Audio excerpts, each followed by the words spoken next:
Hello everybody, welcome back. Today as well we have got you another video. In this video I'll show you how you can clean iPhone speakers. But before that, please make sure to like our video, subscribe our channel, and without any further delay, let's get started.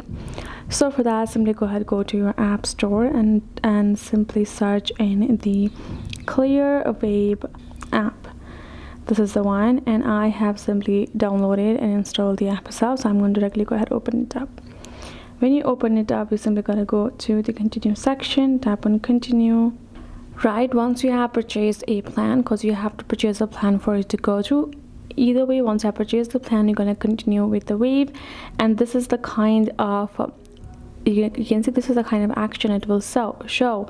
It will simply clear out your junks or anything that has been stuck on your speaker, to clear it out and make it smoother for your hearing and for your music or anything that you do on your phone.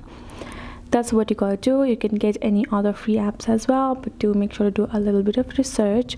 Otherwise, if you go to a little mobile shop where you will ask them to clear out your speaker, they might also help you out with that. Otherwise, in-house, inside your phone, this is what you're going to do with that.